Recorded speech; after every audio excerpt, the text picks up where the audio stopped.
आता जे काही नुकसान काल काय परवा जे काही वादळासारखी परिस्थिती निर्माण झाली होती आणि त्याच्यामुळे मोठ्या प्रमाणामध्ये सावंतवाडी तालुक्यामध्ये जे काही विविध ठिकाणी नुकसान झालंय त्याची माहिती आमच्या तहसीलदारांनी आताच आमच्या समोर ठेवली. पंचनाम्यांच्या अनुसार जवळपास 25 लाखाचं नुकसान असं ते दाखवत आहेत. माझ्या दृष्टिकोनातून झालेलं नुकसान जे काय आता पाहायला मिळतंय त्याच्यापेक्षा ते कमी असं मला तरी दिसतंय. आणि म्हणून त्या सगळ्यावर मी कलेक्टर मॅडम आणि प्रशासनाशी बोलून जास्तीत जास्त नुकसान भरपाई कशी देता येईल, जेणेकरून जवळपास 100 जागी नुकसान झालेलं आहे अशी माहिती प्राथमिक त्यांच्याकडे आलेली आहे. आणि त्यानुसार शासनाच्या निकषामध्ये बसून जास्तीत जास्त कसं त्यांना मदत करता येईल. काही गोष्टी निकषाच्या पुढे पण जाऊन विचार करायला लागतो. कारण का सगळ्याच गोष्टी निकषामध्ये बसून देता येत नाही. शेवटी लोकांचं नुकसान झालेलं आहे. त्यांना आधार द्यायला पाहिजे. सरकार म्हणून मदत द्यायला पाहिजे. आणि म्हणून आम्ही जेवढं जास्त मदत करू शकतो, या दृष्टिकोनातून मदत करण्याची आमच्या सगळ्यांची भूमिका आहे. आमदार साहेब, केसरकर साहेब असतील, नगराध्यक्ष मॅडम, उपनगराध्यक्ष सगळीच आमची ही पूर्ण टीम आम्ही जे नुकसान झालेलं आहे त्या सगळ्या लोकांना जास्तीत जास्त मदत करण्याच्या दृष्टिकोनातून राज्य सरकार म्हणून आम्ही पावलं टाकणार आहोत. वादळी वाऱ्याने झाडं कोसळली आणि ही परिस्थिती पावसाळ्यातही होते. आपत्कालीन यंत्रणा आगाऊबाई करत नाही. काय करण्यापेक्षा कलेक्टर मॅडमनी मला काल जे आमच्या नगराध्यक्ष मॅडमनी जसं काल मी त्यांच्याशी बोलत होतो तेव्हा त्यांनी सांगितलं आज त्यांनी पावसाच्या पूर्वतयारी संदर्भात बैठक लावलेली आहे. जिल्हा पातळीवर पण आम्ही ही बैठक आज नाही उद्या की 2-3 दिवसामध्ये घेणार आहोत.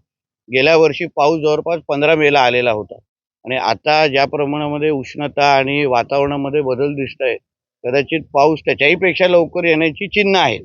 आणि आपला सागरी किनारपट्टीवर असलेला आपला जिल्हा आहे आणि म्हणून पूर्वतयारीच्या दृष्टिकोनातून आम्ही कामाला लागलेलो आहे.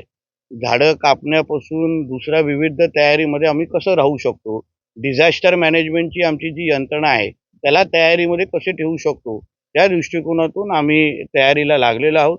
आणि जिथे-जिथे गरज भासेल म्हणजे म्हणजे सगळं पडल्यानंतर तयारी धावपळत येण्यापेक्षा पुढच्या वेळी अगोदरपासून तयारीत राहून कमीतल्या कमी नुकसान कसं लोकांचं होईल, या दृष्टिकोनातून शासन म्हणून आम्ही पावलं टाकतो. नदीतील गाळ काढण्यावरून महसूल आणि जलसंपदा यांचा समन्वय नाही.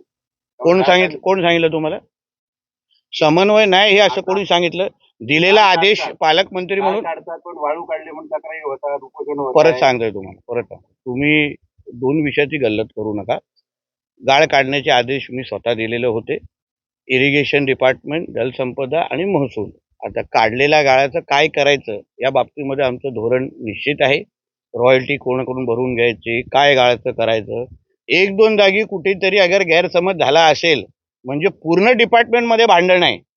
अशा काही गोष्टी तुम्ही काय सांगू नका किंवा अशी काही प्रतिमा तयार करू नका. सगळ्यांमध्ये अतिशय चांगला समन्वय आहे. पालकमंत्री म्हणून माझ्या सगळ्यांवर लक्ष आहे आणि म्हणून कुठलंही डिपार्टमेंट एकाच्यावर म्हणजे एका दुसऱ्या विरोधात जाणार नाही असं चांगलं वातावरण आमच्या इकडे आहे. एक तर तुम्ही कौतुक तर करणारच नाही. गेल्या वर्षापासून आम्ही गाळ काढण्याचा कार्यक्रम करतोय. इथे पूर परिस्थिती जे नेहमी आपल्या जिल्ह्यामध्ये तयार व्हायची, गेल्या वर्षी झालं नाही. ह्याही वर्षी मोठ्या प्रमाणामध्ये गाळ काढण्याचा कार्यक्रम सुरू आहेत. ह्याचं कधीतरी चुकून अगर कौतुक केलं तर आम्हालाही थोडं बरं वाटतं. चांगल्याला चांगलं म्हणणं हे माणुसकीचा धर्म आहे आणि तो धर्म आमच्या सकट तुम्हीही थोडं पाळावा अशी थोडी अपेक्षा आहे. नाहीतर आता पत्रकार दिनाच्या निमित्ताने येतोच आहे ना, पत्रकारांचा कार्यक्रम आहे, त्यावेळी आम्हाला थोडा सल्ला देतो तुम्हाला. कोकणातल्या शेतकऱ्यांना आजही नुकसान झालं त्याच्यावर भारतीय सरकार देतोय पण आता त्या पावसामुळे किंवा वाऱ्यामुळे अजून नुकसान होतं त्या संदर्भात तुम्ही लक्ष द्या. नाही, सरकार म्हणून आमची निकषामध्ये राहून जेवढी मदत करू शकतो आमची मदत करण्याची भूमिका आहे. त्याच्यामध्ये आता शेवटी वातावरणामध्ये होणारे बदल हे आपल्या कोणाच्याच हातात नाही.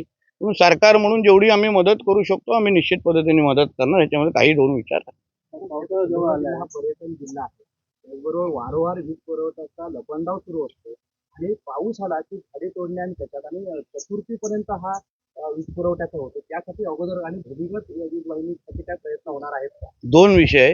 गेल्या वर्षीपेक्षा MSEBच्या कामामध्ये निश्चित पद्धतीने चांगली सुधारणा आहे. त्यांना जे सांगतो तुम्हालाही सांगतो, चांगल्याला चांगलं म्हणा थोडं. बरं आहे, आम्हाला संबंधित खात्याचे मंत्री आणि स्वतः फडणवीस साहेब आहेत.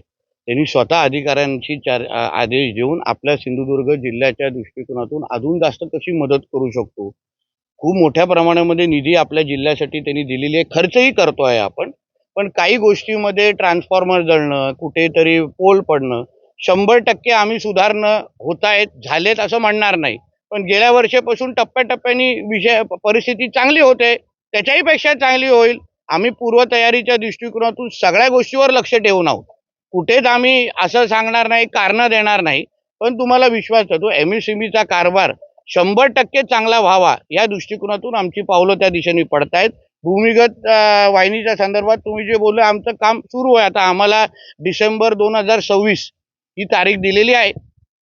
माझी अपेक्षा आहे की ते वेळेत पूर्ण करतील आणि माझं बारकाईने त्याच्यावर लक्ष आहे. तरी आमदार इतके सामील आहेत आणि सत्तेत महामार्गाबाबत तुम्ही आणि दोन्ही आमदार आणि तुम्ही दोन्ही आमदार आणि तुम्ही म्हणजे किती आमदार झाले? अच्छा 3 झाले. अच्छा ठीक आहे. धारामध्ये जॉईन व्हा म्हटलं पण आता नाही एक मिनिट. हां हां नव्याने जे शक्तीपीठासाठी द्या मला तुमच्याकडे MSRDCचं अधिकृत पत्र दाखवा. दाखवा. तुम्ही प्रश्न विचारता म्हणजे तुमच्याकडे अधिकृत माहिती असेल, पत्र तरी असेल. नेटवर जिथे आहे त्या सर्वे झाला ते बेगव्यामध्ये आणि बांद्यामध्ये जॉईन होणं असं म्हणताय. दाखवलं जाते तिथे ते आम्ही आता अहो साहेब, आम्ही मंत्रालयामध्ये बसतो. आम्ही या संदर्भात बैठका घेतलेल्या आहेत. MSRDC बरोबर बैठका घेतलेल्या आहेत. आदरणीय दीपक केसरकर साहेबांनी जी सूचना दिल्या, आमच्या सगळ्यांचं मत आहे की शक्तिपीठ महामार्ग हा आता जो जुना प्लॅन जो होता त्याच्यामुळे गोव्याला जास्त फायदा होत होता. आलेला रस्ता डायरेक्ट गोव्याला जात होता. म्हणून केसरकर साहेबांनी आम्ही लोकांनी तो पूर्ण प्लॅन बदलून बांधा आणि ह्या सगळ्या कुठल्याही गोष्टी बाधित होत नाहीत हे लिहून ठेवा, पाहिजे रेकॉर्ड करून ठेवा. आणि म्हणून असा आता आपण त्याच्यातून मार्ग आम्ही लोकांनी सगळ्यांनी मिळून काढलेला आहे, जेणेकरून आपल्या जिल्ह्याला त्याचा फायदा होईल. रेडी पोर्टशी त्याला जोडलं जाईल, जिल्ह्याला वेगवेगळ्या विकासाची दारे उघडतील. या दृष्टिकोनातून आता नवीन मार्ग आपण तयार केलेला आहे. म्हणून कुठल्या तरी संघर्ष समितीच्या व्यक्तीने पत्र टाईप करतो, प्रिंट करतो आणि आमच्या पत्रकार मित्रांना देतो आणि आमचे पत्रकार मित्र लगेच हेडलाईन मारतात, असा कारभार राज्य सरकारचा चालत नाही. म्हणून मी आपल्या माध्यमातून सगळ्यांना मी विनंती करतो, कुठल्याही अफवांवर विश्वास ठेवू नका. आमचं सरकार कमीतल्या कमी गावं बाधित करून सिंधुदुर्ग जिल्ह्याला ज्याचा फायदा होईल त्याप्रमाणे आदरणीय मुख्यमंत्र्यांनी आम्हाला शक्तीपीठ महामार्ग करायला सांगितलेला आहे. पालकमंत्री बोलल्यानंतर तरी विश्वास बसेल की नाही? मग आता तेवढं ती जरा बातमी व्यवस्थित चालवा. आता पण काय विचारत होता? अच्छा, म्हणजे थेट मुंबई. मराठी सक्तीवरून रिक्षा टॅक्सीच्या मराठी सक्तीवरून सदावर्त्यांनी विरोधाची भूमिका घेतली. मनसेने त्याच्यावर सदावर्तीला फटकावण्याची भाषा केली. एक लक्षात घ्या, महाराष्ट्र सरकार म्हणून, महायुतीचं सरकार म्हणून मराठी आमच्या महाराष्ट्रामध्ये सक्तीची आहेच. प्रत्येकाला मराठी आलीच पाहिजे ही आमच्या सगळ्यांची भूमिका आहे. आमच्या परिवहन मंत्रींनी घेतलेली भूमिका, त्याचं समर्थन आदरणीय मुख्यमंत्री सकट आम्ही सगळ्यांनी केलेलं आहे की मराठी प्रत्येकाला आलीच पाहिजे आणि प्रत्येकजण शिकेल ना. असं कोण नाही शिकणार असं कोणच नाही. कोणीही उगाच ह्या मुद्द्यावर वाद करू नये असं मतात आम्ही आहे. प्रत्येकाला मराठी शिकेल. ज्याला इथे व्यवसाय करायचा आहे, ज्याला इथे धंदा करायचा तो नक्कीच मराठी शिकणार. आमचे उत्तर भारतीय भाऊ पण शिकतील आणि आमचे सगळे शिकतील. पण त्या निमित्ताने हिंदूंमध्ये फूट पाडण्याचा प्रयत्न कोणी करू नये आणि हिंदूंना हल्ला किंवा हिंदूंना आम्ही मारू अशी सुख्या धमक्या आमच्या हिंदुत्व विचाराच्या सरकार असताना तरी करू नये आमचं म्हणणं आहे. ज्यांना मराठी शिकायचं असेल त्यांना आम्ही ट्रेनिंग देऊ, त्यांना काय पाहिजे त्यांना पुस्तकं वाटू, सगळ्या गोष्टी करू. पण सरकारच्या नियमाचं पालन सगळे उत्तर भारतीय आणि सगळे अमराठी आणि सगळे आम्ही लोक करू. मराठी व्यावसायिक तर आहेत, सगळे एकत्र मिळून करू. म्हणून हा वादाचा मुळात विषय नाही. जे राज्यामध्ये कोणीही हिंदू समाजाच्या कुठल्याही व्यक्तीला धमकी देण्याचा प्रयत्न आणि ह्याला मारू त्यांना मारू हे आमच्या हिंदुत्व विचाराच्या सरकारच्या काळात कोणी करू नये. एवढीच अगर खाज असेल तर जेव्हा MIMचे कॉर्पोरेटर बोलते की मला मराठी येत नाही आणि येण्याची गरज नाही, तेव्हा का गप्प बसतात मग हे कागदी वाघ कुठे जातात? जाऊन विचारा ना त्या MIMच्या कॉन्ट्रॅक्टरला की तू मराठी तू का बोलणार नाहीस? तेव्हा हे बिळात लपलेले वाघ कुठे असतात? हिरव्या सापांना ठेचण्याची हिंमत नाही. आणि म्हणून जो नियम तुम्ही आता हिंदू समाजाला लावताना तोच नियम अन्य धर्मानं पण लावा. मग आम्हाला कळेल किती मुसलमान समाजाचे ड्रायव्हर हे मराठी बोलतात. विचारा कधी त्यांना कधी मराठी बोलायला लावणार? सगळी आग अगर हिंदूंवर कोण काढत असेल ना आणि हिंदू समाजाला फूट पाडण्याचा प्रयत्न होत असेल तर आम्ही राज्यामध्ये बसलो. एक लक्षात ठेवा, आम्ही असताना कुठल्याही हिंदूकडे कोण वाकड्या नजरेने बघायला आम्ही देणार नाही. ही आमची भूमिका आहे.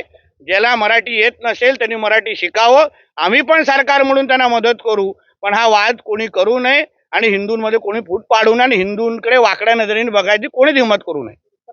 शिंदेच्या शिवसेनेमध्ये याच विषयावरून 2 गट पडले पाहायला मिळतात. शिंदे साहेब समजवतील ना निरुपमना. शिंदे साहेब सक्षम आहेत.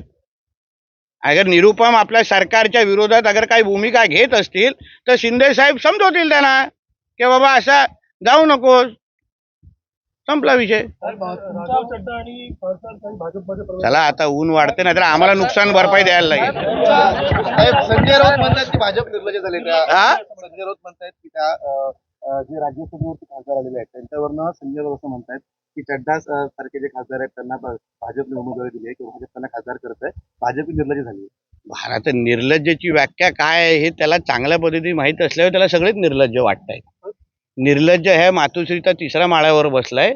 म्हणजे निर्लज्ज काय असतो त्यांनी आपल्या मालकाकडे पाहून सांगावं. तुमच्या भूमिकेनंतर जिल्ह्यात MD फिजिशियन आणि सगळे डॉक्टर मात्र खाली जे आरोग्य सेवा वगैरे पाहिजे ते पण भरू, चिंता करू नका. आता एप्रिल मे जून हे सगळे भरती करण्याचे हा सीझन आहे. सगळ्यांना भरती करू. सिंधुदुर्ग जिल्ह्याची विकासाकडे घौडदौड. शासनाच्या विविध योजनांमुळे शेतकऱ्यांना मिळाले बळ. नमो शेतकरी महासन्मान योजना.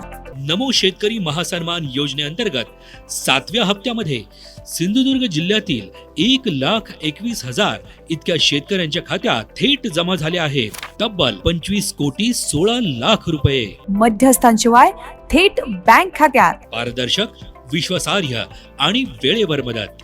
या मदतीमुळे भर मिळते पेरणीला, वेग मिळतो शेती विकासाला आणि आधार मिळतो शेतकरी कुटुंबाला. शेतकऱ्यांचं उत्पन्न वाढवणं आणि त्यांना आर्थिक स्वावलंबन देणं हाच आहे या योजनेचा मुख्य उद्देश. नमो शेतकरी महासन्मान योजना. शेतकऱ्यांच्या पाठीशी सदैव. सशक्त शेतकरी, सक्षम सिंधुदुर्ग. अधिक माहितीसाठी तालुका कृषी अधिकारी कार्यालय किंवा कृषी विभागाच्या www.krishi.maharashtra.gov.in या संकेतस्थळाला भेट द्या. शासनाच्या योजनांनी शेतकऱ्यांना मिळाले नवे बळ, नवा विश्वास. सिंधुदुर्ग जिल्हा होत आहे अधिक आत्मनिर्भर, सक्षम व समृद्ध. प्रस्तुती जिल्हा माहिती कार्यालय सिंधुदुर्ग. आपल्या गुजीरवाण्या घराला, रिसॉर्टला, हॉटेलला, ऑफिसला राजस्थानी संगमरवरी कलाकुसर केलेल्या वस्तूंनी सजवा. या वस्तूंचा खजिना आता कणकवलीत उपलब्ध. आमच्याकडे मार्बल मंदिर, मूर्ती, मार्बल नेम प्लेट, तुळशी वृंदावन, घड्याळ, गणपती यासह थंड पाण्यासाठी माठ, छत्रपती शिवाजी महाराज, देवदेवतांच्या मूर्त्या उपलब्ध. आजच संपर्क साधा. छत्रपती शिवाजी महाराज चौक, कणकवली आणि मुंबई गोवा हायवे, श्री गणेश मंदिर वागदे नजीक वागदे.